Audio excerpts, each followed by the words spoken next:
Еуразиялық сауда биржасында 10 миллиард доллардың цементі сатылды. Экспо 2017 нысандарының бой көтеруіне байланысты құрылыс материалдары жылдам өтіп жатыр.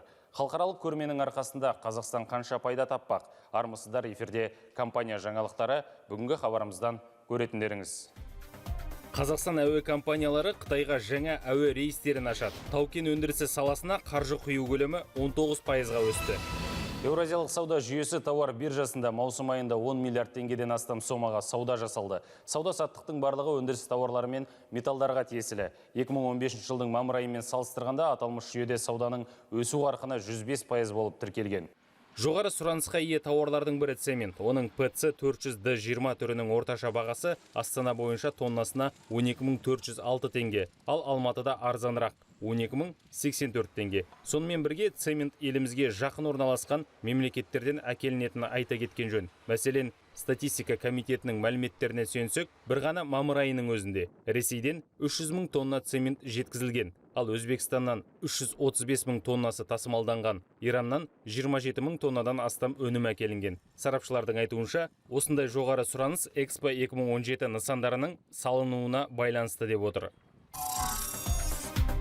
2015 жылдың бірінші жарты жылдығында Қазақстан нарығы 12%-ға өсті. Бұл Экспо 2017 көрмесі қарсаңындағы жол жөндеу және нысан құрылыстарына қатысты дайындық жұмыстарының қарқынды жүргізілуіне байланысты.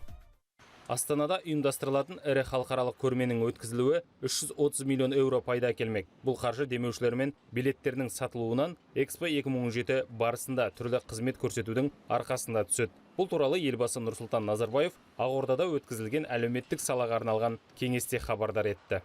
Согласно заявленному регистрационному досье, мы планируем получить доход в сумме около 330 миллионов евро от спонсорства, реализации билетов, организации питания, оказания услуг. Это все должно быть расписано, откуда мы получаем. Кто, где, какие билеты, куда идет. Отандық әуе компаниялары Қытайға жаңа рейстер ашпақ. Бұл туралы еліміздің инвестициялар және даму министрлігінің баспасөз қызметі хабарлады. Қазақстан Республикасы инвестициялар және даму министрлігінің азаматтық авиация комитеті мен Қытай Халық Республикасы ресми делегациясы арасында келіссөздер жүргізілді. Тараптар екі ел арасында ұшу құқығына ие болуды кеңейтуге келісті. Осының нәтижесінде Қазақстаннан Қытайға қатынайтын әуе рейстері екі есеге ұлғайтылатын болады. Енді келешекте әуе көлігімен Қытайдың Сиань, Чеңду және Шанхай сияқты ірі қалаларына ұшып баруға болады. Мысалы, Скат әуе компаниясы Астана мен Алматыдан Сиань мен Шанхай қалаларына рейстерді ашуды жоспарлап отыр. Ал Эйр Астана ұлттық компаниясы 2019 жылы Астанадан Шанхайға және 2018 жылы Чеңдуге жолаушылар тасымалдай бастайды. Әуе компанияларының ақпаратына сай, соңғы 3 жылда Қытайдан еліміз арқылы жүргізілетін жолаушылар тасымалы 81%-ға артқан. Әлем нарығында шикізат бағасының төмендеуіне қарамастан тау-кен өндірісі саласына тартылған инвестициялар көлемі өсіп келеді. Қазақстанда осы бағытқа құйылған қаржы көлемі 19%-ға артты, ал металл өндіру жөнінен осы көрсеткіш 2 есеге ұлғайған.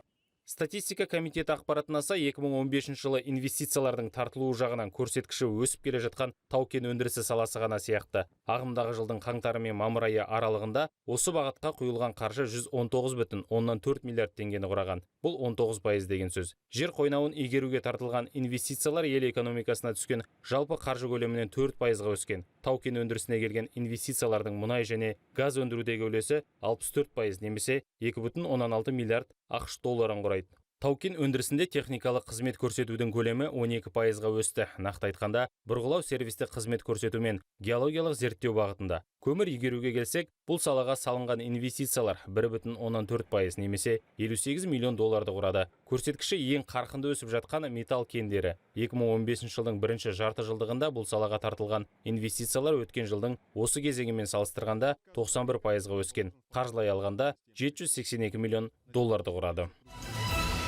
Мендегі бар ақпарат осы. Біз корпоративтік сектордағы жаңалықтарды үнемі бақылаудамыз.